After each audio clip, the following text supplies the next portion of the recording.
Olá, seja muito bem-vindo ao Agromarca Cast, o podcast agro do jornal A Comarca.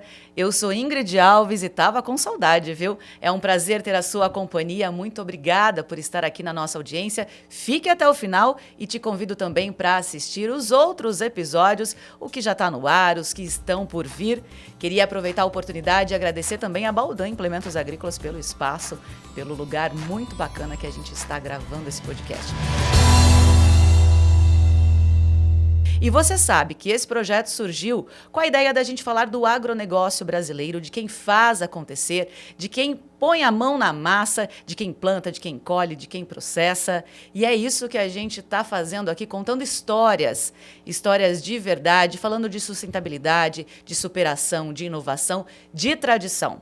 E aí eu te pergunto, você sabia que Matão é a maior produtora de goiaba? É isso. E que aqui a gente processa goiaba vermelha, a maior processadora de goiaba vermelha do mundo? Para falar sobre isso, sobre histórias, eu recebo neste momento Bruno Trevisanelli, da Predileta Alimentos. Prazer ter você aqui. Oi, Ingrid, bom dia. É um prazer recebê-la também. E estamos aqui para contribuir, contar um pouco da nossa história, um pouco da goiaba, que é uma fruta de fundo de quintal, né? Quem não lembra da goiaba da infância, aquela goiaba que muitas vezes era roubada do terreno do vizinho, da casa do vizinho. Da casa da avó. Da casa da avó, e que hoje, para nós, se tornou uma referência, né, para a Predileta, para o Brasil e também para os países que a gente exporta. É isso que a gente vai falar. Aliás, eu vou falar aqui para essa câmera aberta. Olha o nosso cenário. Tá cheiroso, tá apetitoso. Eu quero saber aqui depois, Bruno, ainda não, porque a gente vai falar de história por enquanto. Mas eu quero saber depois o que é que a gente vai experimentar aqui, tá bom? Que produto gostoso tem, né? Aqui tem um pouco de tudo que a gente faz, né? Tem a fruta e tem os seus derivados, né? As goiabadas e as geleias e as coberturas. Bom, mas vamos começar então começar do começo, né? Vamos falar de história. A Predileta completou esse ano 35 anos. Mas como que ela começou? Hoje é uma potência, a gente vai falar dos lugares do mundo em que ela está e também da variedade de produtos. Mas como começou a história da Predileta? Por que montá-la aqui? Qual que era o propósito? Onde é que vocês queriam chegar? Aonde a gente queria chegar é um pouco relativo, né? O futuro a Deus pertence. Mas a nossa história começou há 35 anos atrás, com 3 sócios que eles trabalhavam numa multinacional suíça, em São Carlos. E chegou um certo ponto que essa multinacional não estava mais com as políticas bem alinhadas e eles queriam fechar toda a operação no Brasil, queriam encerrar.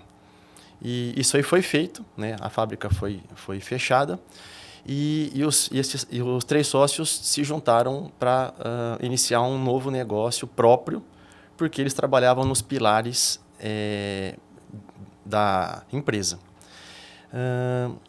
Feito isso, eles foram conversar na região de São Carlos e foram em busca de uma cidade que fornecesse o terreno e as obras para começar o prédio. Isso foi em 90. E São Paulo passava por um governo de muita prosperidade, né? E Matão também, naquela época, pegou o resquício do governo Gimenez, né?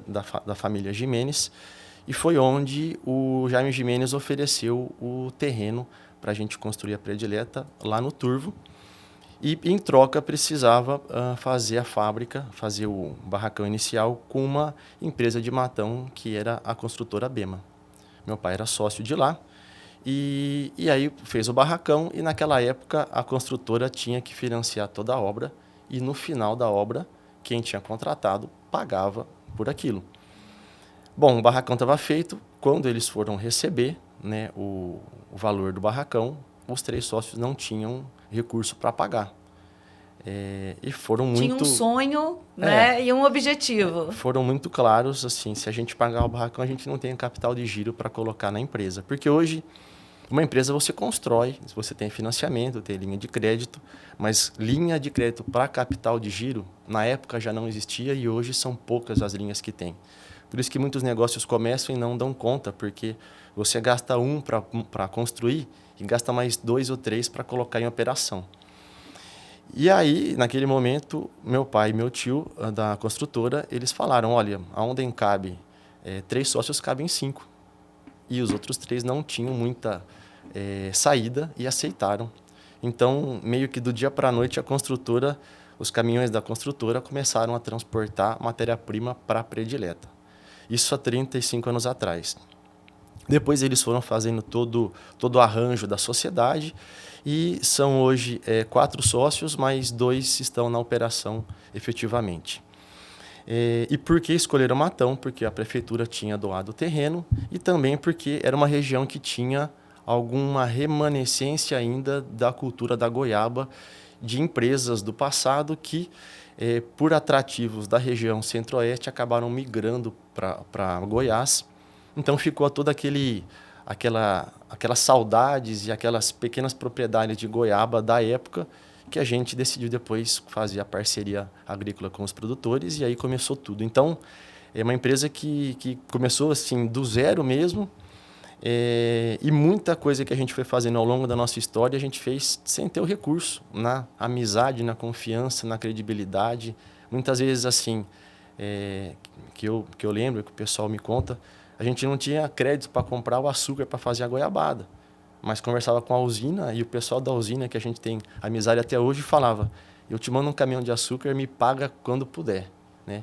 Eu acho que esse tipo de transação não existe mais hoje em dia. Sim, né? foi muito na confiança, Exatamente. em acreditar tanto em quem começou esse sonho, como em quem apoiou. Né? Quando é que você vai imaginar que uma construtora vai virar sócia de uma empresa de alimentos porque não tinha dinheiro para pagar e o negócio deu muito certo? E aí a gente começou naquele momento a comprar goiaba da região, mas naquela época a safra da goiaba, já falando um pouquinho da nossa principal cultura, era uma safra muito específica, porque você não tinha tecnologias de irrigação que dessem condição de ter uma produção nos 12 meses do ano. Então eram 3 meses de safra, né, que eram os meses fevereiro, março e abril. Nos outros 9 meses do ano, a fábrica ficava parada, a parte de moagem, porque não tinha fruta. E também a gente começou, naquela época, a comprar um pouco de sobra de tomate que ia para o Ceasa, em São Paulo. Então, o pessoal colhia o tomate, separava os frutos mais bonitos, ia para o Ceasa para consumo fresco, para a dona de casa, e a sobra ia para a fábrica. Então, assim, foram 2 culturas que a safra das duas não se coincidiam, e a gente começou a processar essas culturas e, enfim. Foi pela necessidade mesmo de dar trabalho para a fábrica, né? De não deixar ela parada durante 9 meses. A gente vai falar mais sobre as culturas, mas hoje a Predileta em São Lourenço do Turvo emprega muita gente, não só do distrito, mas também da região. Hoje, como é que está a infraestrutura e onde é que os produtos Predileta chegam hoje? Hoje são em torno de 1.500 funcionários na Predileta, lá no Turvo. Isso assim, em chão de fábrica, né? E aí tem o pessoal que trabalha para nós ou que a gente também depende deles. E dados do governo falam que para uma agroindústria, né, de uma cadeia tão extensa como é a nossa, que vai desde o plantio até chegar lá na gôndola do supermercado, para cada um emprego dentro da fábrica, nós geramos até 5 empregos fora. Então, só na Predileta é uma família interna de 1.500 pessoas, externa de 6 a 7 mil pessoas. Porque é interessante quando a gente fala de empresas como a Predileta, porque a gente está falando, eu gosto muito da expressão da porteira para dentro e da porteira para fora. A gente vai falar muito daqui a pouco da porteira para dentro, que é o campo, que é a produção mesmo, mas quando a gente fala da indústria já está fora da porteira, quando a gente fala dos entregadores, do pessoal que põe no supermercado, de quem arruma o estoquista, enfim. É uma cadeia muito grande que sai daqui do distrito de que parte daqui de São Lourenço do Turvo. Que passa por aqui. Que passa por aqui, não começa aqui. E a gente conseguiu, através de toda essa trajetória, expandir o nosso negócio e levar a nossa goiabada para 75 países do mundo. Né? É uma fruta tropical, poucos países do mundo têm a produção. O Brasil está entre os 5 principais produtores mundiais. E é um doce que, na hora que ele cai na graça do gringo, do europeu, dos Estados Unidos, da Ásia, ele gosta, porque é um doce que tem um aspecto bonito, vermelho, é um doce que tem um cheiro muito gostoso e um sabor. Então, a gente conseguiu expandir e levar a goiabada predileta feita aqui na região para 75 países do mundo. Então, esse é um pouquinho do nosso alcance, né? Perfeito. Mas quando a gente fala dos outros produtos, a predileta também é conhecida muito como os condimentos, os atomatados, ketchup, mostarda. A gente tem aqui no nosso cenário um pouco, né, desse hall de opções. Em quantos países hoje, eu confesso que eu já viajei para fora e já vi, eu gosto de passear em mercado quando eu tô fora do Brasil. Eu também. E aí eu gosto de identificar coisas que são daqui. E quando eu vejo um rótulo predileta, eu espero alguém me olhar para mim para falar, é do meu país, né? É da minha cidade. Mais do que do meu país, é da minha cidade, é de dentro de casa. Hoje, qual que é o alcance dos produtos da predileta? A nossa exportação começou, o carro-chefe era a polpa de goiaba para a produção dos sucos multivitaminados, né? Então, o Brasil ainda não dá tanta importância para esse tipo de produto, mas a Europa principalmente já olha assim há vários anos. A gente tem esse produto no Brasil? O que seria o suco vitaminado? São sucos produzidos com várias frutas, que cada uma delas agrega alguns ingredientes importantes para a saúde. Radicais livres, antioxidante, anticancerígeno, vitamina C, vitamina K, vitamina B12, enfim. Então, assim, são produtos feitos com polpa da goiaba, suco de laranja, kiwi, maracujá, manga, mamão, beterraba, que são tão ricos que se você tomar um copo dele por dia, você supre as suas vitaminas. O Brasil não dá tanta importância para isso ainda. Mas lá fora, onde você tem uma escassez de alimentos, uma escassez de fruta, principalmente... Das frutas naturais, né? Do acesso às frutas naturais. Isso aí já é muito bem visto. Então, a gente começou exportando a polpa da goiaba para vários países para a produção desses sucos multivitaminados. E a goiaba foi caracterizada em 86 por um pesquisador da Flórida, se eu não me engano, como uma superfruta. Porque hoje, quando você fala de vitamina C, qual que é a principal fruta que vem? Laranja.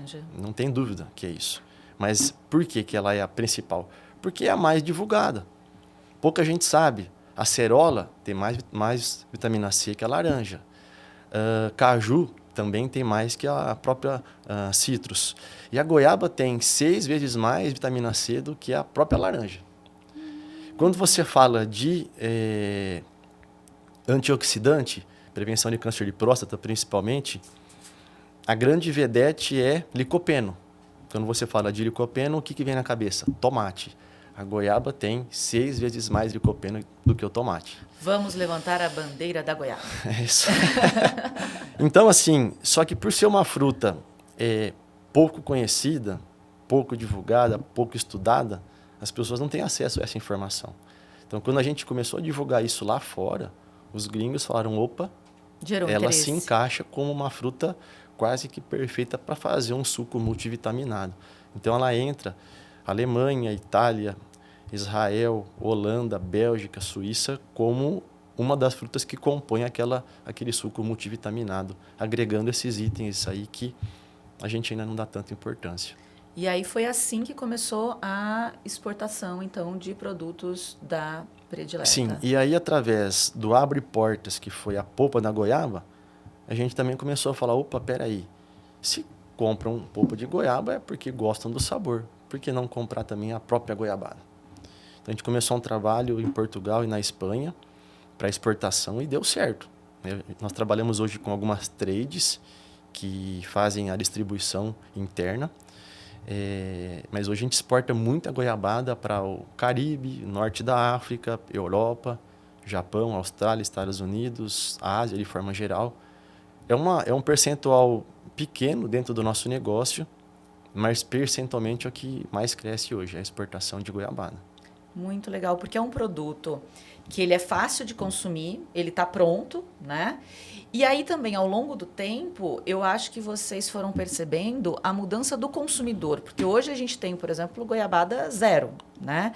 Para atender consumidores diferentes, públicos diferentes, mais exigentes e mais conscientes. Porque até 35 anos atrás, quando começou, a gente não ouvia falar muito de produto zero, né? De produto fit, muitas vezes. Hoje, a empresa teve também que se adequar e enxergar esse perfil novo de consumidores para poder expandir também os seus produtos. Teve duas grandes mudanças, né? Naquela época, eu lembro, quando eu comecei não é nem trabalhar, quando eu comecei a ficar na Predileta, que a embalagem era um celofane.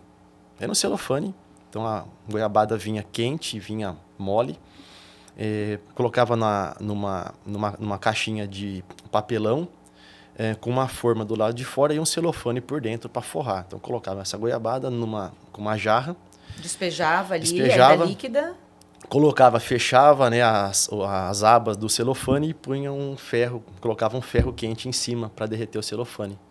Então era feito daquela forma. Para vedar. Exatamente. Então, assim, foi a grande mudança, né? Uma delas foi a embalagem que a gente veio trazendo ao longo dos anos. Porque o celofane já não é uma embalagem tão segura, tem embalagens mais modernas, com muito mais tecnologia. Então foi a grande mudança disso aí. Sair do celofane normal, que ainda tem muita goiabada em estradas, em rodovias, que é feita dessa forma. Caseiras, e né? tá tudo certo. Nós passamos a trabalhar com embalagens plásticas, né? Que trazem muito mais segurança. E para exportação, né, por ser uma venda que o transporte logístico, que o transporte marítimo é muito longo, muito demorado, a gente também entrou na parte das embalagens rígidas, né, que são as latas. Então, hoje, exportação prefere muito a goiabada em lata, porque não tem tanta avaria, se cair no chão não tem problema. O transporte fica mais seguro para o transporte. E a outra grande mudança foi também na formulação dela, porque a goiabada, a essência da goiabada é o quê? Qual é o segredo? O segredo está bem guardadinho. Mas, assim, o segredo é goiaba boa. Mas o segredo é a fruta e o açúcar. Não tem... Você coloca um pouco mais de açúcar, um pouco mais de fruta e vai fazendo um blend. Mas a gente também, pela questão de saudabilidade, nós fomos obrigados, a gente se sentiu na obrigação de levar para o nosso cliente, para o nosso consumidor, uma goiabada mais saudável. Não que a que tem açúcar não é saudável, é que são pessoas que têm algum problema de saúde que não podem consumir, ou também por uma questão de opção de vida que não quer consumir açúcar. Então a gente lançou também a goiabada sem açúcar para esses dois tipos de público. Então, teve duas grandes mudanças, de embalagem e de composição, né? Tem diferença de preço, de sabor, de shelf life, mas é porque ela é feita de forma diferente, né? E é interessante porque tem para todos os públicos, né? Eu gosto de um docinho mais docinho, eu gosto de menos açúcar no paladar mesmo. Então, tem opção dependendo daquilo que vocês foram enxergando ao longo do tempo como uma necessidade de mercado. E tem outros derivativos também, não é só a goiabada. Tem a polpa de goiaba, tem a geleia de goiaba, tem a goiabada cremosa, tem a goiabada de forno, né? É uma goiabada numa embalagem do catupiry da pizza. Quando você vê que o pessoal tá pondo catupiry, a gente também fez aquilo para colocar em recheio de pão, de bolo, de biscoito. Então, assim, é uma gama grande de subprodutos que a gente faz através da fruta. É isso que... Então, vamos continuar falando de goiaba, mas agora eu quero entender tudo de goiaba mesmo. Eu vou sair daqui e você também, aí que está assistindo e ouvindo a gente, expert em goiaba. Não faz goiabada, então, só de goiaba? Dá para fazer outras coisas e não é só comer, cortar um pedacinho. Esse lance do uso da goiaba para confeitaria é muito legal e uma visão bacana da necessidade. Porque um bolinho de fubá com goiabada, Nossa. uma rosca recheada com goiabada. Então, não precisa ficar cortando. Dá para cortar o pedacinho e pôr, mas também tem a embalagem específica. O que dá para fazer a partir da goiaba? Olha, dá para fazer muitos produtos, né? A grande maioria, é claro que é para confeitaria, né? A grande maioria dos subprodutos são feitos para doce, né? Para sobremesa, mas pode fazer...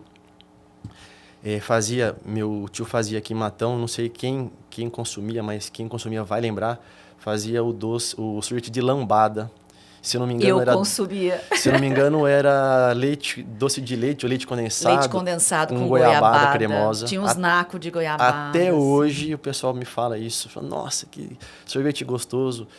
Pode fazer cobertura para pão, para bolo, para biscoito. O que mais pode ser feito? A gente também lançou recentemente o goiachup, que é o ketchup feito com goiaba. Então é um molho agridoce para colocar principalmente com carne de porco, né, que o pessoal gosta muito.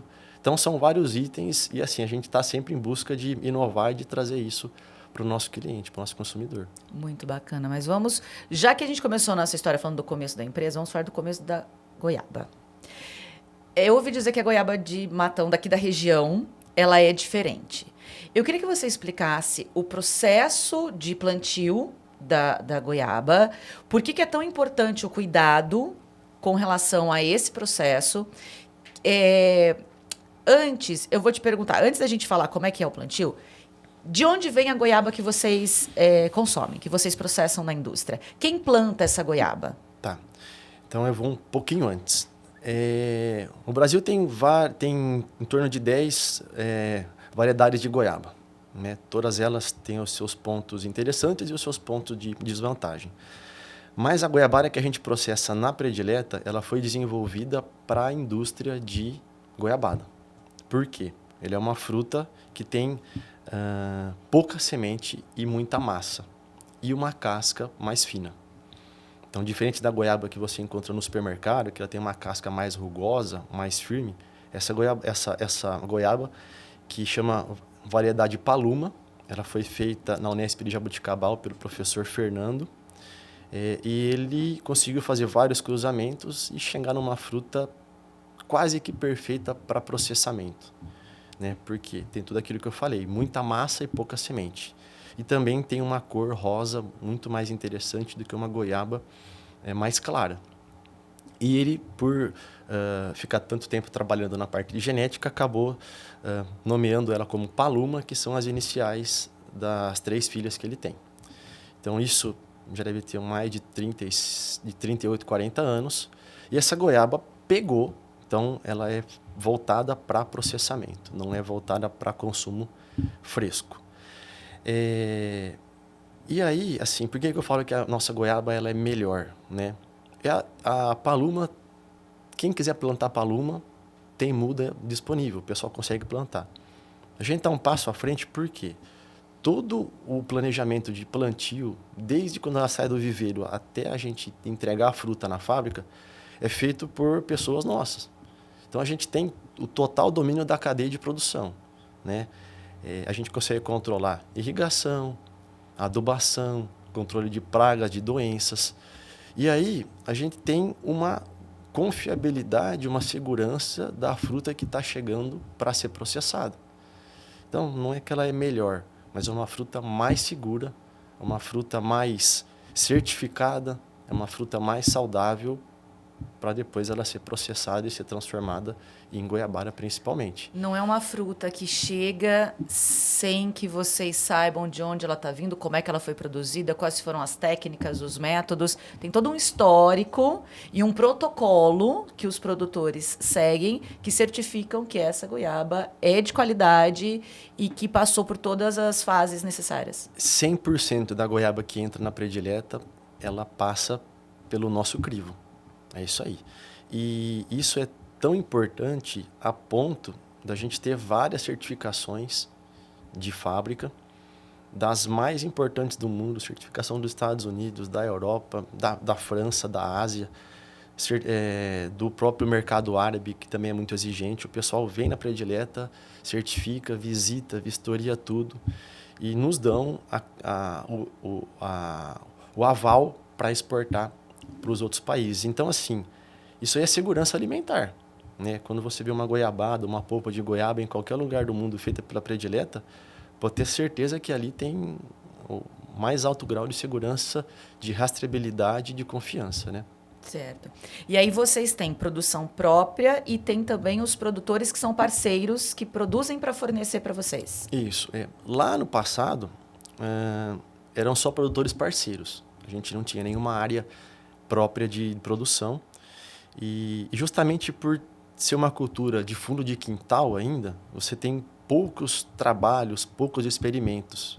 Profissionais, né? Não se via muita goiaba como uma cultura para indústria. Não, diferente da cana, da laranja, do Da café, da soja. soja, hoje ainda você procura trabalhos, são trabalhos de 25 anos atrás, que a tecnologia de lá era uma, que a produtividade era uma, que o clima era um.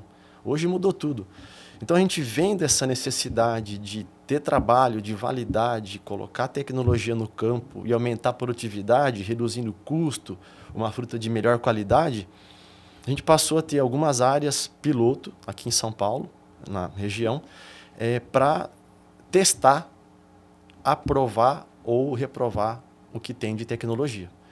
Então, essas áreas são áreas testes, áreas pilotos, não são áreas pequenas, né? Não são áreas de, como é que eu te falo, de experimento, já são áreas comerciais, áreas de volume grande, mas que a gente coloca ali toda a tecnologia que tem hoje para o agro voltada para a goiaba. Então, desde preparo de solo, adubação, correção, variedades da própria muda, irrigação, aplicação por drone, que trator que vai aplicar, qual produto. A gente fez ali na nossa área, validou o teste, a gente revalida por mais um ano.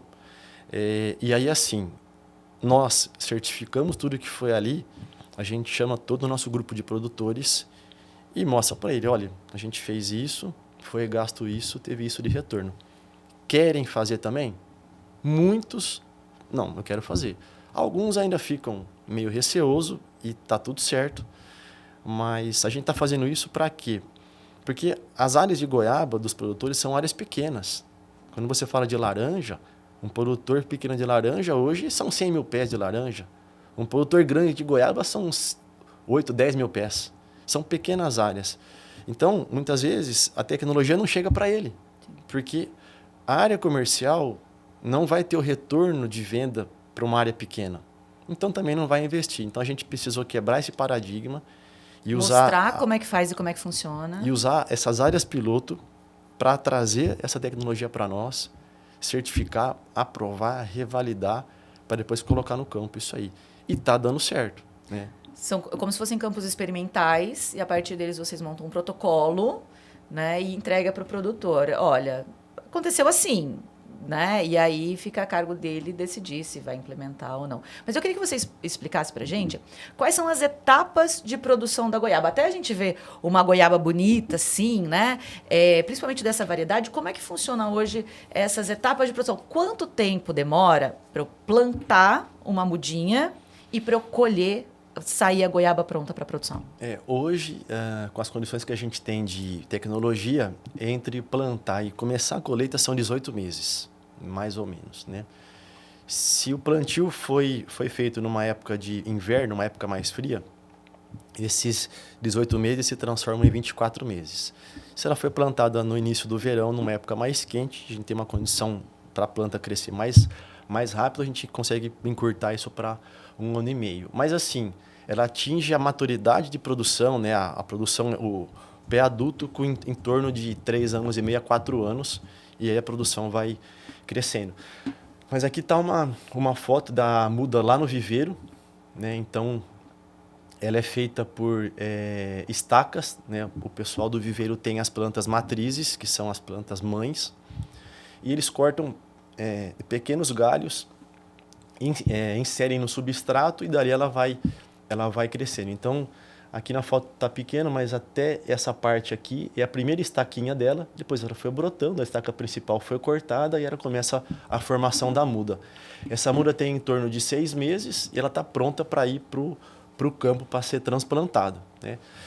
Ela é transplantada de forma por mãos, não tem máquina que faz isso, né? Uma muda muito mole, como eu falo, muito molinha, muito sensível. A gente transplanta ela com mão. Então, a gente prepara toda a linha de plantio com um maquinário pesado, corrige toda a questão de acidez, de macronutriente, de micro, deixa pronta para ser plantada e o pessoal vem, né, e faz a chamada cova, né? Eu não falo cova porque cova é onde enterra, né? Onde parece que é o fim. É o fim, assim, eu falo que é o berço, né? Ali é Boa. o berço. Então o pessoal vem e faz o famoso berço, né? Põe a muda, coloca a terra do lado, compacta bastante para não deixar ar ali para a raiz não apodrecer.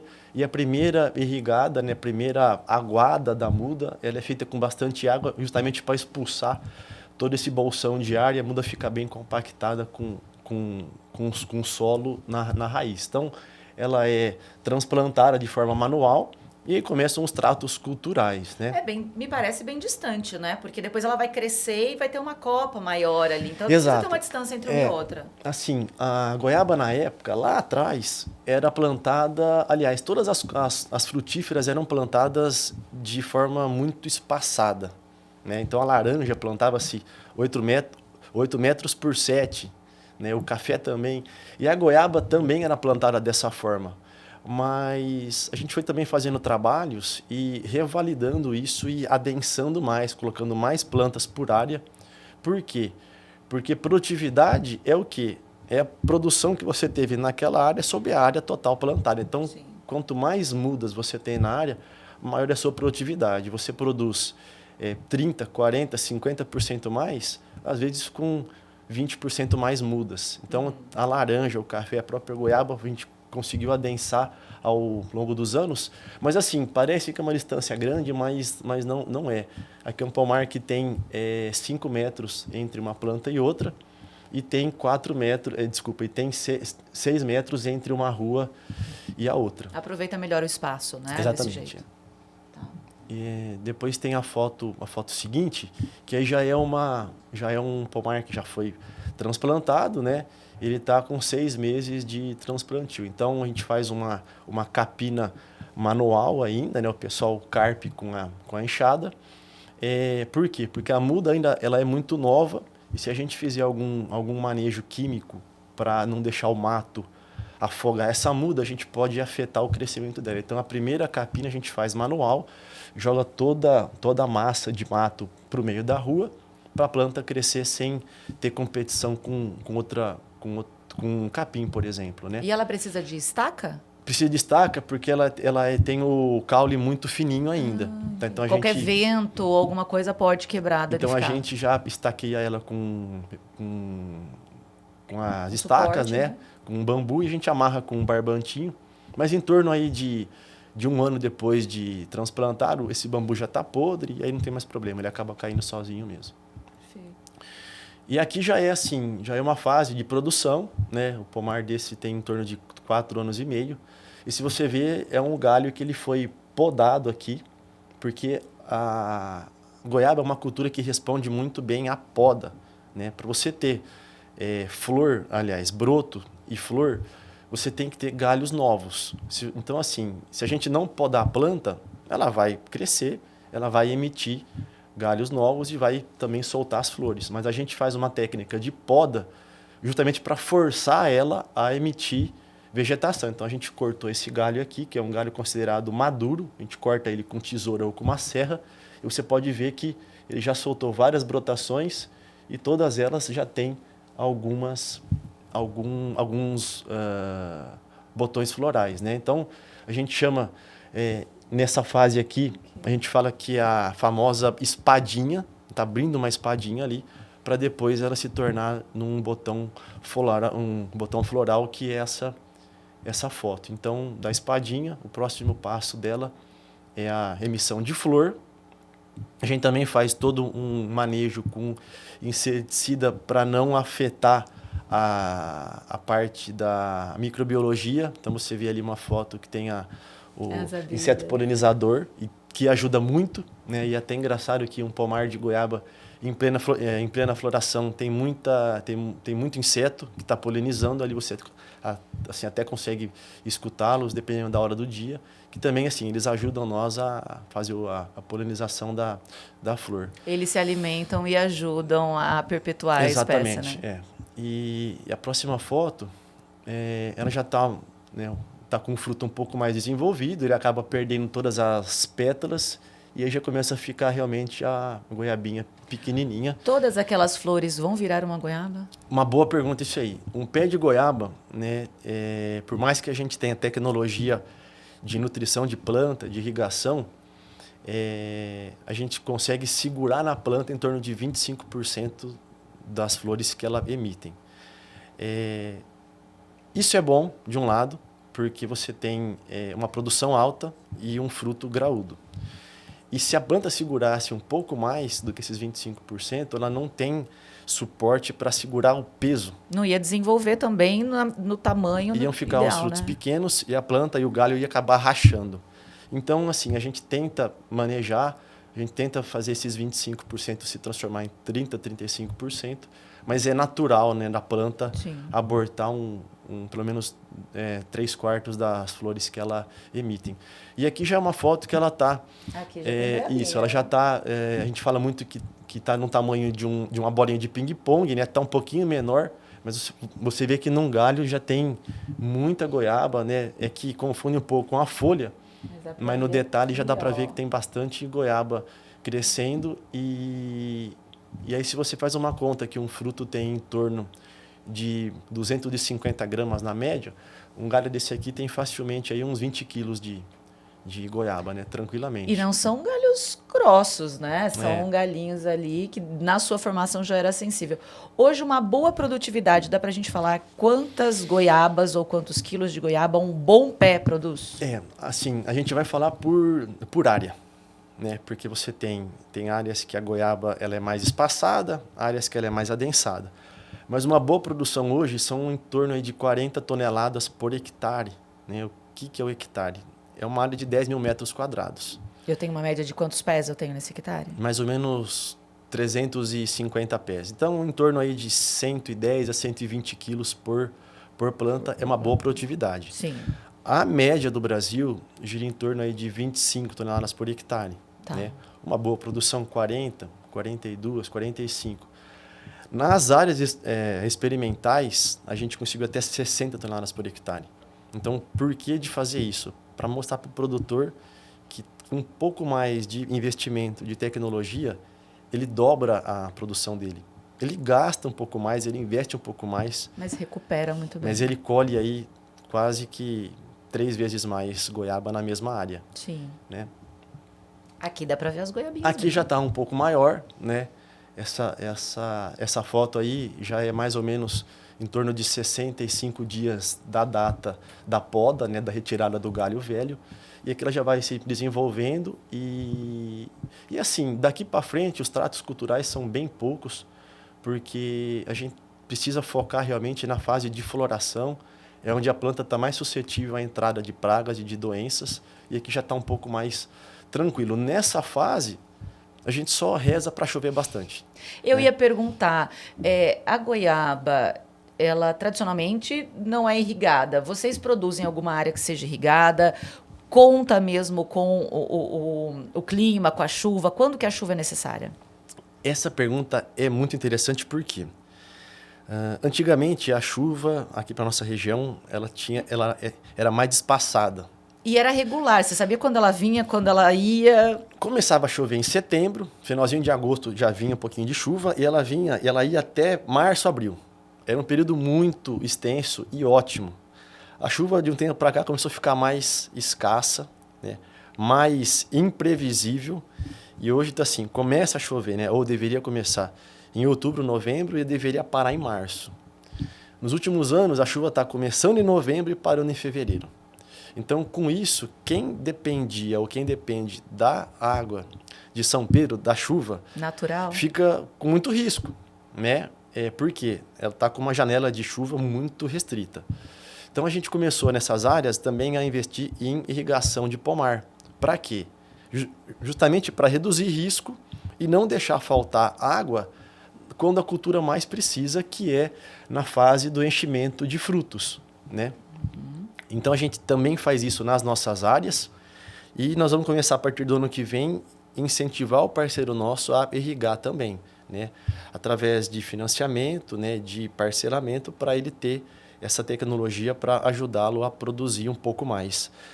E tem uma conta assim, uma conta como é que eu falo? Que ela é essencial. Se o seu pomar não é irrigado, e só depende da chuva, você consegue ter, no máximo, uma safra por ano. Não tem jeito. Quem arrisca ter uma segunda safra, perde a segunda safra. É fato. Com a irrigação, você consegue ter 3 safras em 2 anos. Então, ela custa, é caro, a tecnologia, os materiais são importados. Hoje, perfurar um poço não é barato. Mas, a curto prazo não, mas a médio prazo, você já tem, pelo menos, você sai de uma safra por ano, e essa safra tem risco, para uma safra e meia sem risco. Então, são 3 safras em 2 anos. Então, você consegue aumentar a sua produção nos 12 meses do ano e também otimizar o seu maquinário. Né? Porque quanto mais você produz, olha, a minha fazenda, o meu sítio custa X por ano. Mas eu vou dividir esse X por uma safra ou por uma e meia? Por uma safra duvidosa. Então, você também consegue ter um ganho de escala mais interessante e sair do risco. Que tipo de irrigação, Bruno? Fertirrigação? Hoje tem a irrigação por gotejo, Gotejamento. que são aquelas fitas que elas vão pingando. E também tem a por microaspersão, que são aqueles biquinhos que ficam rodando e jogam. Tem as suas vantagens, né, e as suas desvantagens. Hoje, a nossa recomendação seria para a turma partir para gotejo. É uma irrigação um pouco mais cara. Você tem uma eficiência no uso da água bem maior. Sim. Porque você coloca a água na raiz, na boca da planta. Quando você coloca ela com microaspersão, você joga água onde não tem raiz, onde não é necessário.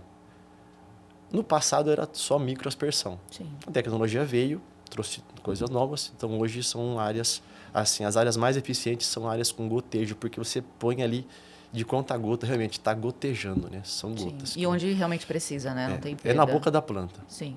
E aqui essa imagem é muito legal, porque você estava dizendo da característica da espécie, né? Da variedade. Isso. E aí a gente vê a casca fininha, pouca semente, e o que tem de maior área aí realmente é o fruto, é aquilo que é a polpa que é aproveitada. É a massa, né? Então, assim, quando a goiaba chega para nós, o que a gente descarta dela? São as sementes. As sementes a gente usa para compostagem, que depois volta para a área como adubação orgânica. Curiosidade, como é que isso é feito? Como é que tira a semente daí? É peneira? Peneira, tá. Ela é esmagada, né? E ela é pré-cozida, então a massa fica mole e você passa por um jogo de peneiras onde a semente ela acaba sendo retida. E a semente vai para a compostagem, como eu falei, e parte da casca a gente também utiliza no processo. E também tem um outro item que eu acabei não falando aqui, que é a goiabada cascão. A goiabada cascão é uma goiabada como qualquer outra, só que a gente separa de forma manual a casca da goiaba para ser colocada na receita quando está quase pronta, indo para a embalagem. Fica aqueles pedacinhos, exatamente. Né, então, assim, para mim, a melhor goiabada nossa é a goiabada cascão. Que é o que a gente tem de referência também, por exemplo, que quando a nossa avó fazia, que ficava no tacho, mexendo, que ficavam uns pedacinhos, é a goiabada cascão, né? Que hoje a gente tem muito mais fácil, a gente pode comprar uma com tão boa qualidade. Tem muita gente que fala assim, mas ela é mais diferente, ela é mais firme do que a outra. É igualzinha. Aqui, a questão é que tem um pouco mais da casca da fruta. É só isso aí. Então, da goiaba, a gente não utiliza a semente, que fica para trás no processo. E a gente também consegue extrair, ao longo do processo, alguns como é que eu te falo assim, alguns componentes da fruta que pouca gente sabe. A gente hoje extrai, né? Quando você come uma goiaba, a gente fala que ela tem um aspecto de arenosidade, porque se você lembrar, você morde ela, quando você firma realmente o dente, você vê que fica algum coisinho ali. Não é areia, é um aspecto da fruta, mas é como se fosse um grãozinho de areia bem fininho. Um granulozinho, né? A gente está extraindo isso para a produção de cosmético, a parte de esfoliante, creme esfoliante. Não é a gente que faz, a gente extrai e vende para um parceiro. Então, eles estão já fazendo creme esfoliante à base dessa areia, entre aspas, que a goiaba tem. Que interessante. Outro ponto é também a extração. No processo de concentração, a gente extrai o aroma da goiaba. Uma parte do aroma ele acaba sendo retido E a gente também vende ele para produção de cremes, né? Shampoo, creme, com essência de goiaba também. Aproveita tudo. Assim como o do boi, só não aproveita o berro, da goiaba o que a gente pode utilizar, a gente usa, porque assim, resíduo hoje, de forma geral, é muito complicado para qualquer agroindústria. Não tem nem onde pôr, não tem o que fazer. O que fazer? Então, você tem que dar um destino para ele, agregar um valor, porque você paga por ele. Quando a gente compra do produtor a goiaba, a gente está pagando tudo que é resíduo. Está pagando ali uma parte da casca, uma parte da semente. Então, a gente tem que achar o que fazer com ele para agregar e também entrar na onda de ser sustentável, né? Isso aí é uma pegada que está vindo muito forte. Então, quando a gente mostra para os nossos clientes que a semente da goiaba que é extraída, parte dela vai para a compostagem, para fazer o fertilizante orgânico que é utilizado nas áreas de produção, o pessoal abre o olho. Opa, vocês estão quase que com o ciclo fechado, né? Completo. E aí é interessante quando a gente ouve falar sobre isso, de aproveitar tudo, porque é isso que você disse. Quando eu perguntei sobre mudança, por exemplo, do mercado consumidor, as práticas de produção também mudaram. Você deu o exemplo da irrigação, né? Que antes era no desafio, era no pelo, como a gente diz, né? Na raça mesmo. Na raça. Então plantava na hora certa, esperando que a chuva caísse na hora certa. Depois a gente teve um modelo de irrigação. Hoje avançou a irrigação. As práticas de sustentabilidade, tanto para o produtor, que também tem que estar alinhado com essas boas práticas de manejo, de condição de trabalho, como na fábrica, na indústria, na entrega. Você comentou no começo sobre a embalagem, que era no celofane. Hoje o material já mudou. Então, não é só aprimorar a produção, a fruta. Tem todo um cuidado ao redor disso, desde a muda que a gente viu no viveiro, o operador, o produtor que maneja isso, até a entrega no supermercado. O ESG, hoje, a gente fala muito sobre isso, as práticas de sustentabilidade tem que estar, não é nem no radar, tem que estar presente no dia a dia. E assim, não é só no campo. O campo é uma parcela pequena do nosso negócio, né? Por exemplo, toda a parte de geração de vapor na predileta é feita com biomassa, né? Antigamente queimava-se derivado do petróleo, né? Um material altamente poluente, não reciclável, não renovável. Então, a gente mudou isso ao longo dos anos. As nossas caldeiras são movidas a biomassa, né? A lenha. E pouca gente sabe, mas um pé de eucalipto, quando ele é queimado, ele gera gás carbônico. Mas quando a planta está se desenvolvendo, quando a árvore cresce, o que ela sequestra de gás carbônico e emite de oxigênio é muito maior do que ela emite de gás carbônico na queima. Então, compensa e tem uma sobra, Então, a né? biomassa hoje no Brasil ela é altamente sustentável porque ela está despoluindo o nosso planeta. Está sequestrando gás carbônico e emitindo O2 no crescimento dessa planta que vai gerar biomassa. Um outro ponto interessante também é que nós temos hoje crédito de carbono para ser vendido. Então, quando você fala isso lá fora, o pessoal olha com outros olhos, né? Com mais atenção. Opa, peraí, uma empresa que está, entre aspas, assim, despoluindo o nosso planeta. Um outro gancho, toda a parte logística da predileta, uma grande parte do frete do produto acabado é feito com caminhão nosso. Então, o caminhão vai para o cliente com produto da predileta e no retorno da fábrica ele traz para nós insumos. Caixa de papelão, rótulo, tampa, filme, açúcar, enfim. Então, a gente brinca que ele não bate carroceria. Ele não perde viagem. Ele vai carregado e volta para a fábrica carregado. A gente também passou por uma mudança na parte de rotulagem nossa, né? Atendendo às leis do país, a gente pegou toda a parte de trás dos rótulos e colocou... Tinha uma camada de tinta, a gente retirou essa camada de tinta, então estamos economizando quase 200 toneladas de tinta por ano que eram colocadas no rótulo e hoje não tem mais. Com ajuste, né? Seguindo uma determinação. Exatamente. Estamos agora em busca de embalagens recicláveis, embalagens feitas com biomassa, mas para colocar um alimento úmido como é o nosso, muitas vezes você tem um shelf life muito curto. Você colocar um salgadinho um chips, uma batata palha, uma farinha dentro de uma embalagem reciclável, uma embalagem feita com biomassa, o produto lá dentro é seco. No nosso caso, ele é muito úmido. Então, a gente tem um encurtamento muito grande da validade. E para nós não é tão interessante ainda, a gente está buscando um parceiro para ajudar a colocar um pé nisso. Fora isso, é toda a questão de reuso da água na fábrica. Quando você pega uma goiaba, a gente concentra ela, e concentrar é o quê? Extrair a água.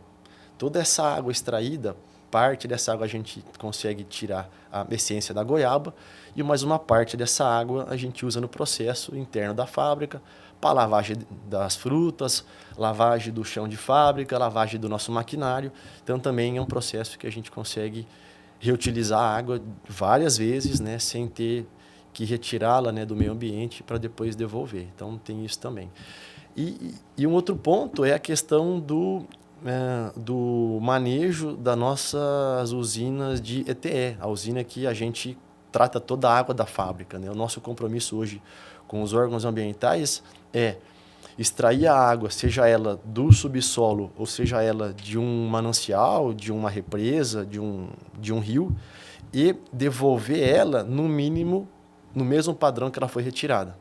A gente tem hoje várias certificações que nos atestam que a gente está devolvendo ela mais limpa do que ela está sendo retirada. Tá?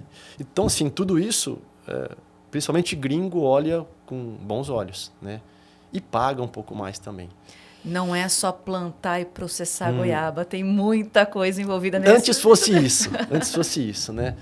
Mas, assim, são várias etapas. A gente tem desde do plantio, eu falo assim que são 3 pilares. Da porteira para dentro é um, da portaria da fábrica para dentro é outro, e do caminhão carregado até chegar lá no supermercado é outro. São todos eles altamente importantes para nós, são pilares que se conectam e que qualquer descasamento que tem, você acaba tendo algum prejuízo, tendo algum momento de rever, porque se a parte agrícola não supre a fábrica de matéria-prima, o nosso comercial não tem o que vender. Se o comercial não vende também, a fábrica não tem o que produzir, mas a goiaba está no campo plantada. Exato. Né? Se tem fruta no campo plantada para ser processada e a fábrica não corresponde à produção X por dia, também descasa. Então tem que ser um jogo, entre aspas, que tem que ser jogado quase que 3 vezes por dia para não ter esse descasamento. Tem que ser uma orquestra muito bem afinada, né? É isso aí. Hoje, qual que é a capacidade diária, o ano, enfim, porque daí depende também da época de produção, né? Para o processamento de goiaba? Hoje nós processamos em torno de 60 mil toneladas de goiaba por ano. Né? O que isso significa? São 60 milhões de quilos de fruta por ano. Né? Desse montante, em torno de 85% é mercado interno, né? Seja para polpa de goiaba ou para os derivados, né? A goiabada e os outros, e 15% é para exportação. Mais ou menos esse é o nosso volume. Desse volume anual processado,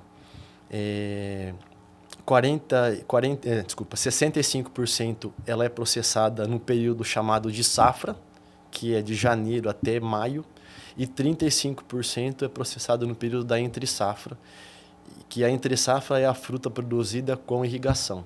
É uma época de junho a dezembro que não chove, ou quando chove é muito no final da entre-safra, né? Novembro e dezembro.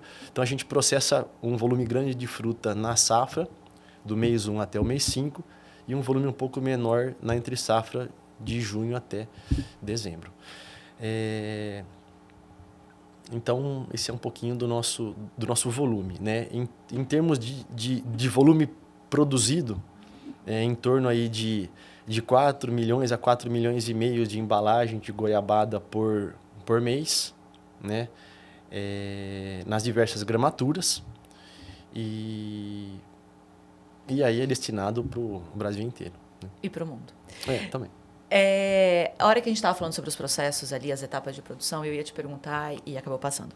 Você disse que de 18 a 24 meses para começar a produzir. Qual que é a vida útil de uma goiabeira? Por quanto tempo? Até 3, 4 anos é o auge dela, né? Mas depois de quanto tempo eu preciso tirar o pé de goiaba e plantar outro? Assim, a partir do quarto ano, ela já chega na fase adulta, né?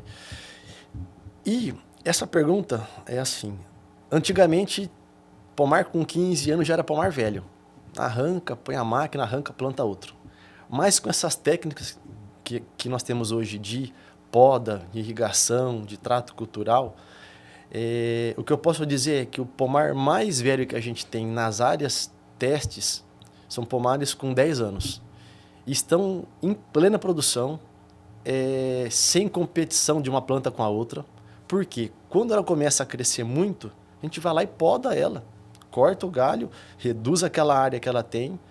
Como tem irrigação, ela vai vegetar, vegeta, dá flor e Como produz. se fosse uma nova planta. Então, hoje, assim, de bate-pronto, eu falaria que um pomar com 18, 20 anos, ele bem conduzido, ele tem uma vida de produção ainda boa. Claro que tem que começar a ser mensurado a produtividade. Muitas vezes ele está com uma planta muito grande e a produção por área está diminuindo. Opa, compensa eu fazer isso? Né? Eu vou fazer em parte da minha fazenda? Porque também se você arrancar toda aquela goiaba, a sua receita vai cair e a despesa vai aumentar. Então, assim, quem for fazer, talvez estudar e fazer em talhões. A minha área tem 4 talhões, vou fazer um talhão esse ano, um talhão o ano que vem. Porque quando você erradicar o último talhão, o primeiro já começou a produzir, você começou a ter uma receita para girar o negócio. Então, assim, hoje, de bate-pronto, eu acho que um pomar bem manejado, 18, 20 anos, você toca ele tranquilamente. Deixar muito claro que a gente construiu a nossa história com muita parceria, né? Tudo que a gente tem foi com base na parceria. Tanto na parte agrícola, quanto na parte industrial, quanto na parte comercial. E que hoje o agronegócio, você não pode mais arriscar. Foi-se o tempo de arriscar. Ou, se você vai arriscar, arrisque uma pequena parcela da produção. Arrisca com segurança. Exatamente. Ou arrisque com dados na mão, com informação, com pessoas que entendem do que estão falando. Então, opa, eu arrisquei, mas eu arrisquei com informação. Não arrisca mais no escuro. Né?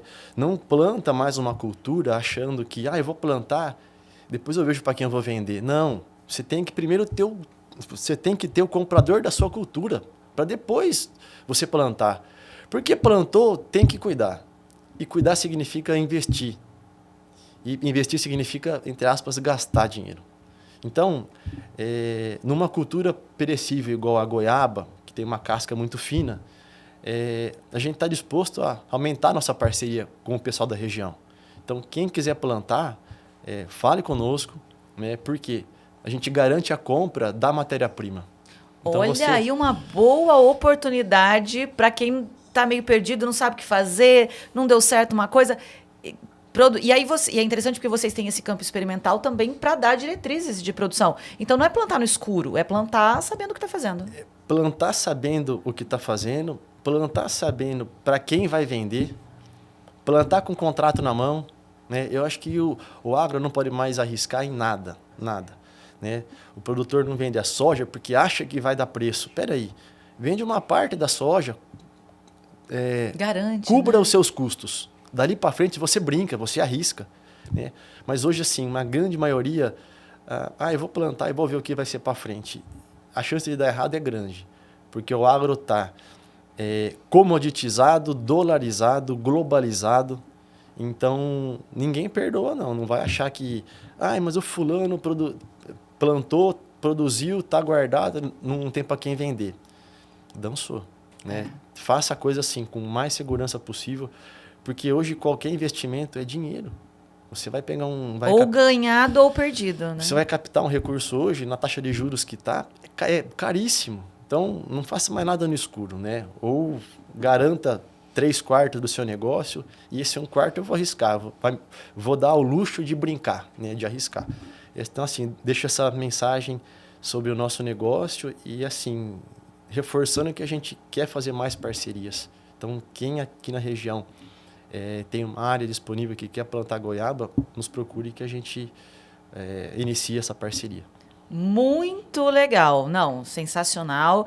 É muito legal você falar isso aqui no nosso espaço. A gente sabe que o podcast não tem fronteira, mas é óbvio, a gente está aqui na cidade de Matão, na região predileta da cidade. Nós somos daqui. Quando a gente fala dos 100 anos da comarca, né, um jornal local, então anunciar aí essa abertura de parcerias é muito legal. Agora, Bruno, vamos entrar na nossa fase do ping-pong. Fala uma palavra e você me responde ou com uma palavra ou uma frase pequena o que vier aí, tá? Trabalho. Muito necessário. O trabalho dignifica o homem. O trabalho, você acordar cedo e tendo responsabilidade, tendo um compromisso, ter uma obrigação de entregar, de fazer, acho que isso aí é a base de tudo. Passado. Aprender com os erros, assumir que errou e tentar não cometê-los novamente. Brasil. Uma grande potência. Uma Ferrari. E poderia ter um piloto um pouquinho melhor. Alguns pilotos, alguns mecânicos um pouquinho melhor. Mas é uma potência. Matão. Minha casa. Nasci aqui, fui criado aqui. Só tenho coisa boa de Matão. O que eu puder contribuir para fazer a cidade crescer, a gente faz sem pensar duas vezes. Minhas raízes estão aqui e não vou sair daqui. Goiaba.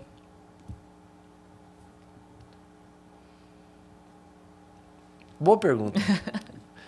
Goiaba é... A gente falou muito sobre goiaba. Agora eu quero resumidamente uma palavra ou uma frase. Goiaba.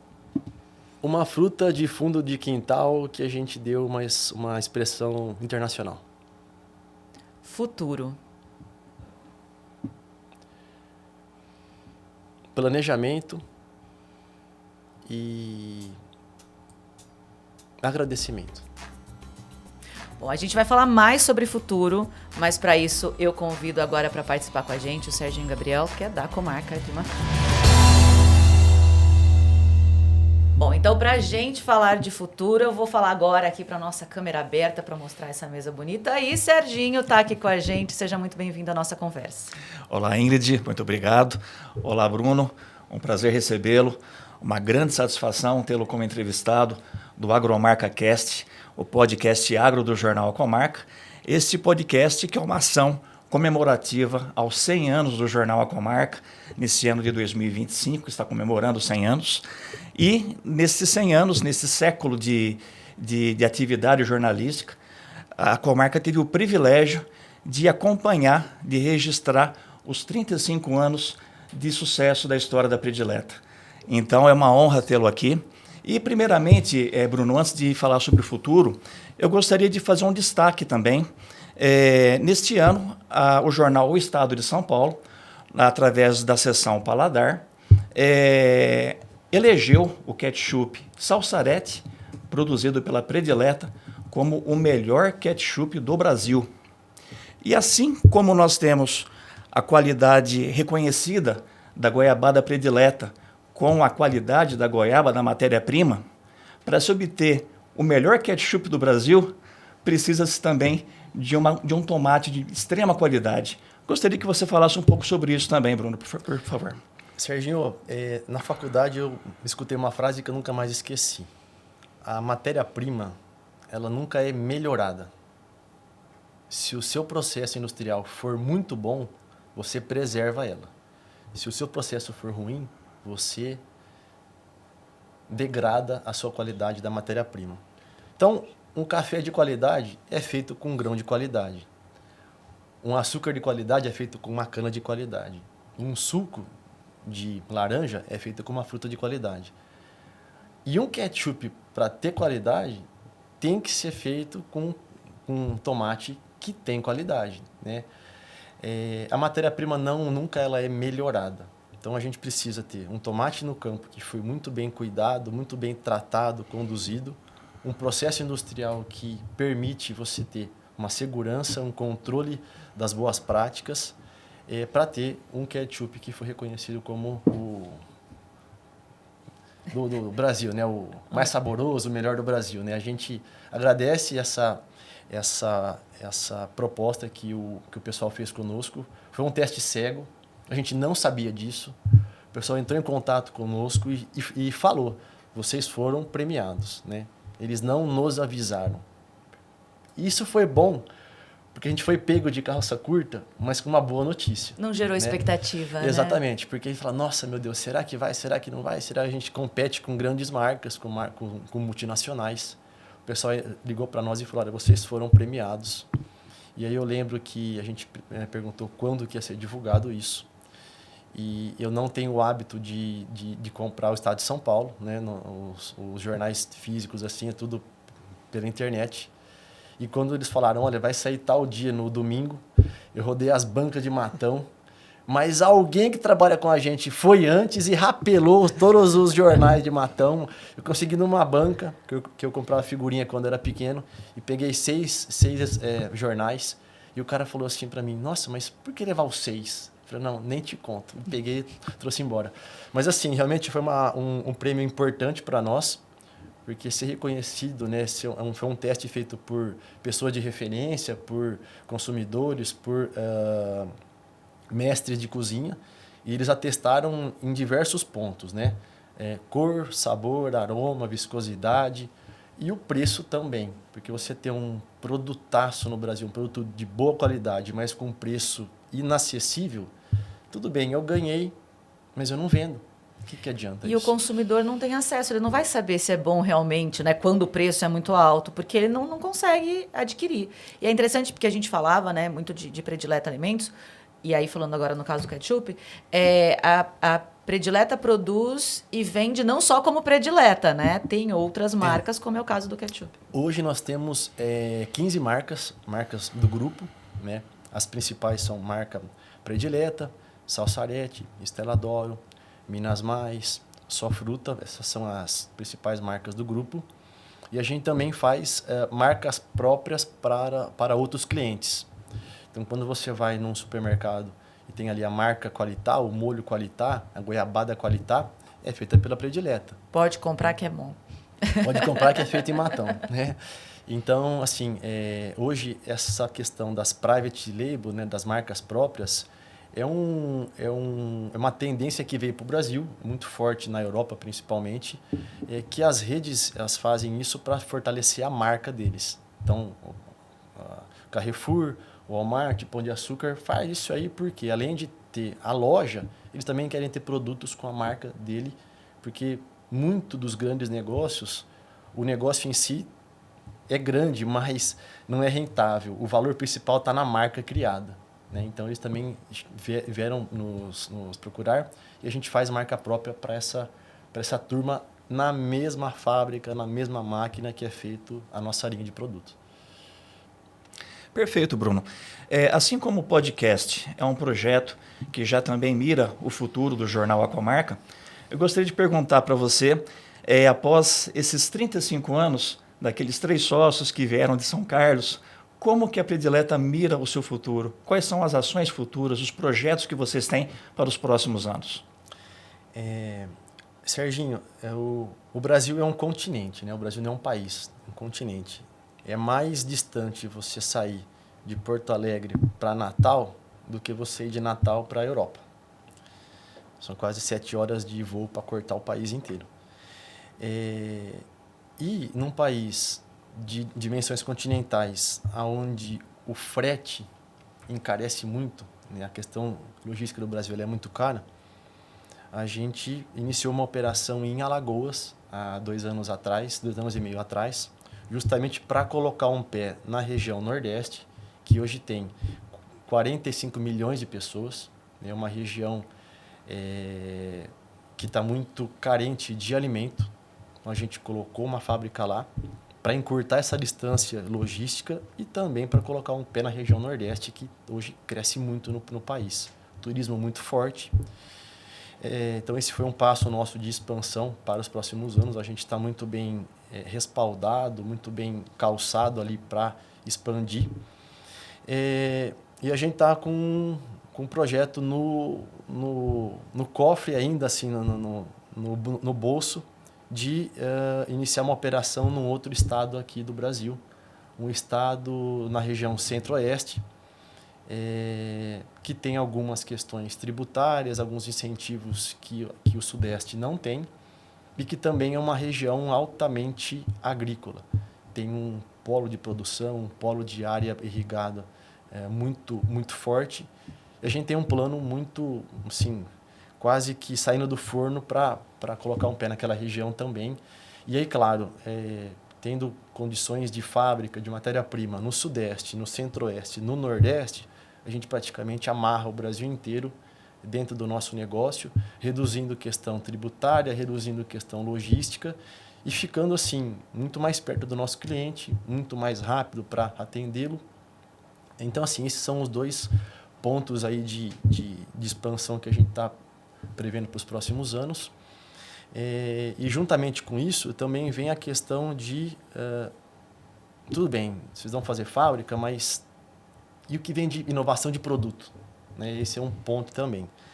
Atento a isso, a gente está lançando algumas linhas mais saudáveis, né? Lançamos a pasta de amendoim, lançamos o creme de avelã, o creme de pistache, porque são nichos de consumidores que estão olhando um pouco mais para o produto, né, de uma forma mais crítica.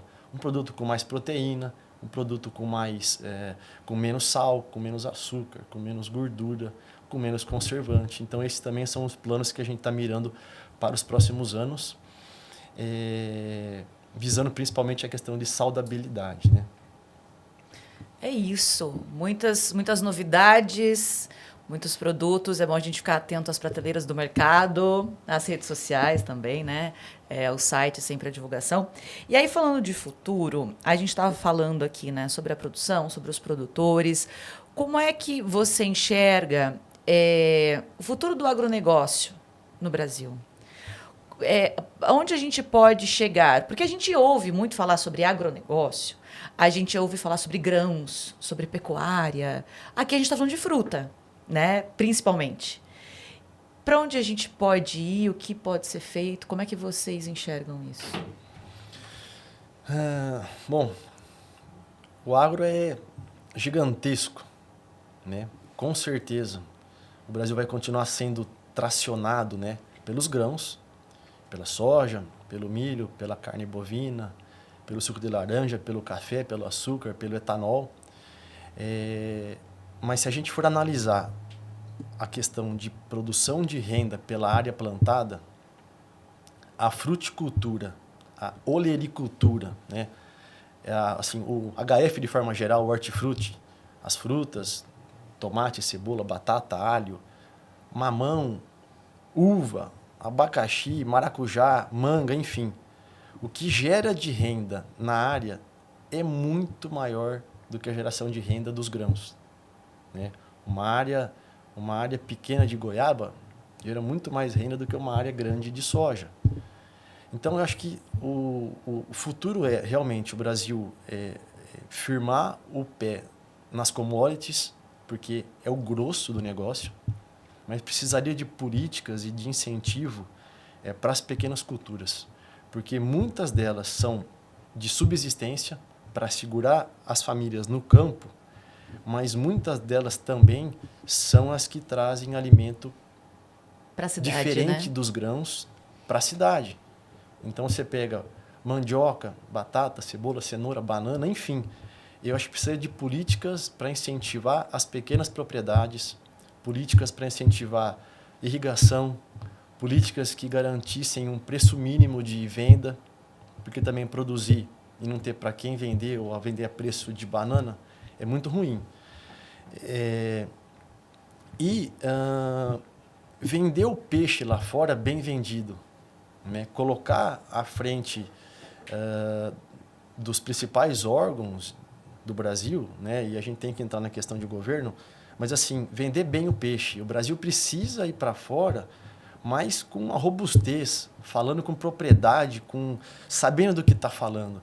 Porque o maior player de produção de alimentos do mundo é o Brasil e vai continuar sendo. muitas vezes tracionado pelo peito do produtor rural. Poucas vezes incentivado, poucas vezes reconhecido, muitas vezes taxado de desmatador, que derruba árvore, que põe fogo, que faz isso. Sem conhecimento, né? Generalizando. Ouvindo pessoas falando sem conhecimento nenhum. Porque quando vai conhecer, vê que o cenário é completamente diferente. Generalizando o agro como sendo o vilão. O vilão, quando não é. E países de menor importância, de menor expressão no mundo, dão muito mais importância para o alimento do que nós. Então o Brasil precisa realmente ir lá fora e gritar, e berrar e falar, olha, quem quiser alimento, quem quiser a segurança alimentar, tem que estar conosco. Né? O Brasil, infelizmente, o agro exporta commodity e a commodity de baixo valor agregado. Então o Brasil não pode ir para fora e brigar com os Estados Unidos ou brigar com a China, tem que abrir a porta para todo mundo. Olha, vocês querem alimento? Eu tenho. Quem pagar mais vai levar. Quem tiver menos barreira sanitária, quem tiver menos barreira tributária, vai levar. Não ir lá, não, com você eu não converso, eu quero conversar com outro. Não pode acontecer isso aí. Né? Eu tenho um dado de 2018, se eu não me engano, 2017, que da balança comercial do agro brasileiro, 70% era soja. Dos 70%, 70% era para a China. Ou seja, 49% do que o Brasil exportava era um item para um país. Olha a dependência que a gente criou. Se der um negocinho lá na China, bum, caía. Se der um negocinho na soja, bum, caía. Então, assim, tem que colocar na função de comando pessoas que sabem o que estão falando, que passam credibilidade, fazer comitiva do Brasil para ir para lá, para entender o que eles precisam, trazer eles aqui, mostrar que o Brasil não desmata, que o Brasil preserva.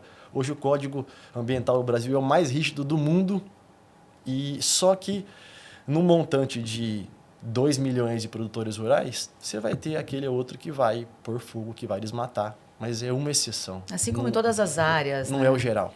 Sim. Né? Então, assim, precisaria usar realmente a força que o agro tem, porque não é só soja, não é só milho, não é só carne. O Brasil tem muita coisa e pode crescer sem desmatar uma planta, sem desmatar uma árvore.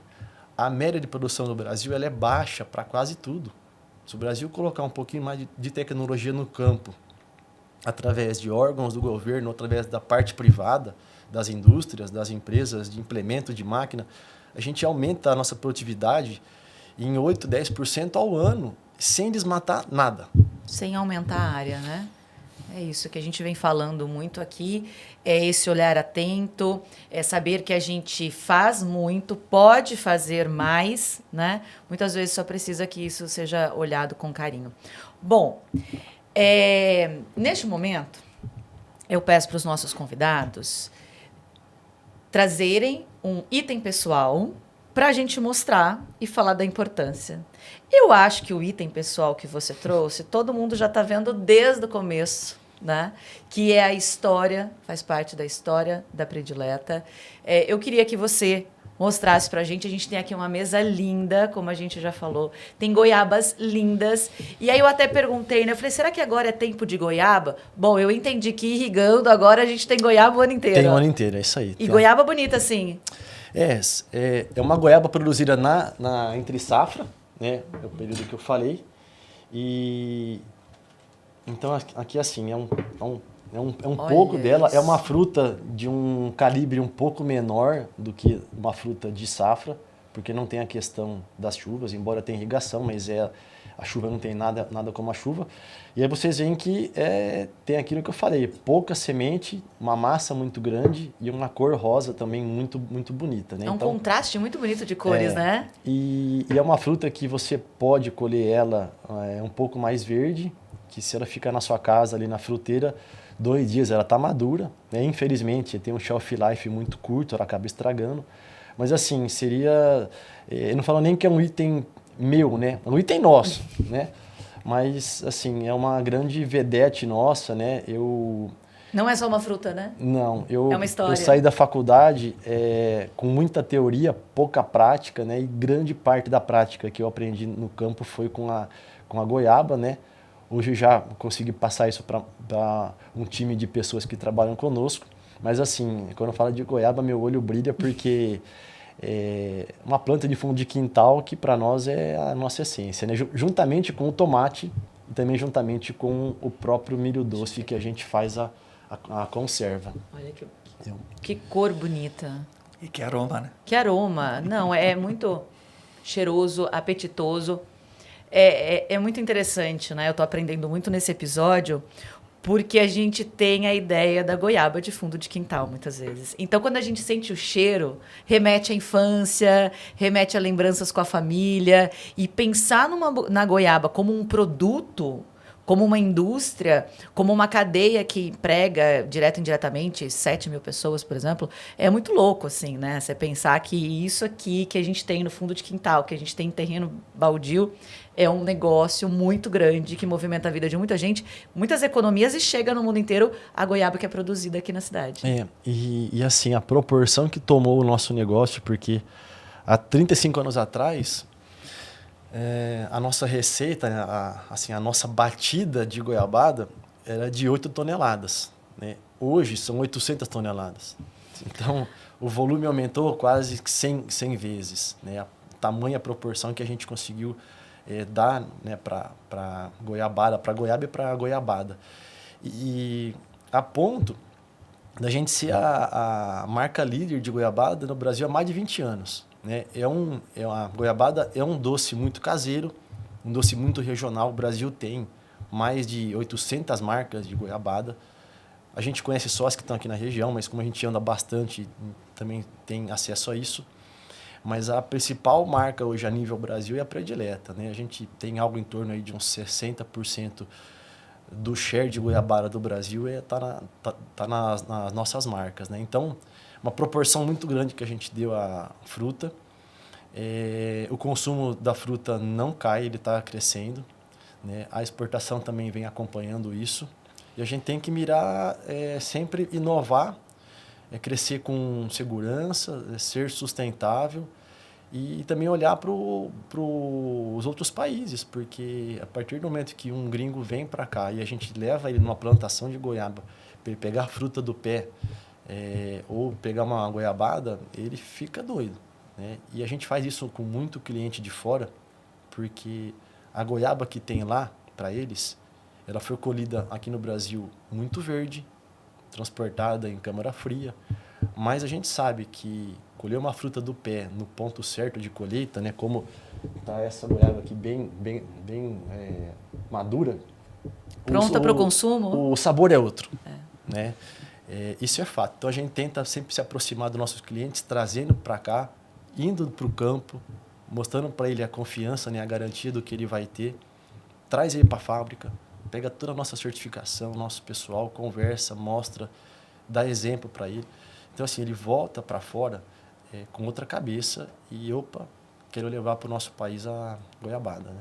E a gente gosta disso. Com certeza. A gente gosta que o nosso produto esteja no mundo e a gente gosta de saber que é feito aqui em casa também, que a gente tem acesso. Bruno, foi um privilégio te ouvir, não é, Serginho? Foi uma aula sobre empreendedorismo, sobre visão, sobre inovação, sobre a cultura da goiaba especificamente. Muitíssimo obrigado pela sua participação. Como é que eu falo? Agradeço vocês, né, pela oportunidade. A gente está à disposição, somos matonenses, a gente faz questão de falar isso, né, porque a gente tem outras empresas em outras cidades que a gente não é matonense, né? Eu sou matonense, a gente também tem um pezinho em outra cidade, sou também guairense, né? Mas é um prazer para nós, né? É um privilégio conversar com vocês, contar um pouquinho mais da nossa história, né? Uma história que não está escrita em livros, né? Não está eternizada nas páginas, mas está na nossa cabeça, no nosso coração. E a gente também abre a porta da projeto para vocês entenderem um pouco mais, né? Como eu falei, não é só goiaba, a gente tem o tomate, tem milho doce, que também são outros 2 pilares de crescimento para nós. A gente tem uma importância no Brasil tão grande quanto a goiaba, né? Hoje a predileta é a 2ª marca de molho de tomate no Brasil, é a 1ª marca de vegetais em conserva. e que também são culturas de pouco estudo, de pouca informação, mas que nem por isso são menos importantes para nós. E, assim, a gente fica à disposição, agradece muito a oportunidade, o bate-papo, né? Gosto muito de falar, como vocês perceberam. E a gente sabe muito da goiaba. A gente conseguiu desenvolver isso internamente, mas uma outra frase que eu falo né? Ninguém é dono da verdade. Né? A gente vai viver aprendendo e morrer não sabendo nada. Então, a gente também precisa reconhecer isso e saber que a nossa história foi construída com muito trabalho, com muito sacrifício, com muito empenho, com muita dedicação e que muitas vezes as pessoas não acreditavam. Né? Para que fazer isso? De novo? Não vai dar certo. Para. Não, já está bom o que tem. Vocês são loucos. Mas não é a questão de ser louco. É a questão de ter um princípio, de ter um propósito. Né? Que nem você perguntou. Aonde vocês querem chegar? Precisa pôr um ponto final? Não, né? Não, vamos continuar. A gente sabe do potencial, né? A gente sabe do nosso conhecimento. A gente vive predileta 25 horas por dia, não são 24. Então, assim, tem muito espaço para crescer, tem muita inovação para vir. O pessoal gosta de trabalhar conosco. Os nossos clientes gostam da predileta, né? A gente tem pessoas que estão conosco há 35 anos, então o cliente gosta de saber da história, o cliente gosta de manter a história, de manter a conversa.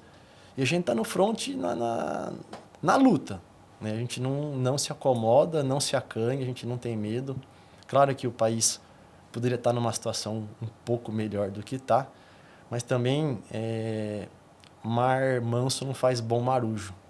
Então, essas crises que o Brasil está passando e vai passar, também faz a gente rever muita coisa do nosso negócio, porque a gente nem acerta sempre. Como eu falei, a gente erra bastante também e precisa saber o erro, entender e tentar não cometê-lo novamente. Mas a gente está à disposição e, enfim, vamos seguir o barco, vamos plantar goiaba, vamos comer goiabada. E, assim, para nós é um prazer estar com vocês aqui. Muitíssimo obrigada, que a vida seja mais doce, né? Com a goiabada ajuda um pouquinho. Serginho, valeu, né? Muito obrigada. Valeu, Ingrid. Eu que agradeço ao Bruno. E o Jornal Agromarca está aí há 100 anos com esse projeto, o projeto Agromarca Cast. Esperamos novos episódios, né? E eu agradeço muito ao Bruno pela presença. Nós temos uma história muito bonita de família. Nós somos primos, né? E primos também, corintianos, vizinhos, né? Exatamente. Tem muita ligação aí. Exatamente. Muito obrigado, Bruno. Obrigado, Serginho. E assim, olha, 100 anos de empresa não é para qualquer um. Eu acho que o Brasil tem pouquíssimas empresas com mais de 100 anos. Quando eu vejo alguma reportagem, tem ali Correio, Banco do Brasil, alguma coisa de mina mercantil, alguma coisa assim. E aí eu falo, caramba, ali tá faltando a comarca ali, porque 100 anos são praticamente 4 gerações que estão passando por ali, 3 com certeza, né? Mas 100 anos não é para qualquer um não, e assim, levando informação. Contando histórias. Contando história, informação, em tempo real. E é um privilégio para Matão ter uma empresa como vocês também, que começou na gráfica lá atrás, que hoje tem um podcast, que hoje tem o que a tecnologia traz de melhor, que a comunicação quase que em tempo real, né? Então, assim, é um prazer também e parabéns. Muito obrigado. É isso. E a você que nos acompanhou até aqui, muitíssimo obrigada pela sua companhia. Eu espero agora você para assistir e acompanhar, ouvir os outros episódios. Para seguir e acompanhar a gente é fácil, a gente está no Spotify, a gente está no Instagram, está no site, Agromarca Cast, a Comarca Net e também a Comarca Matão. Muitíssimo obrigada pela sua companhia mais uma vez. Eu sou Ingrid Alves e esse foi o Agromarca Cast, o podcast agro do Jornal Agromarca.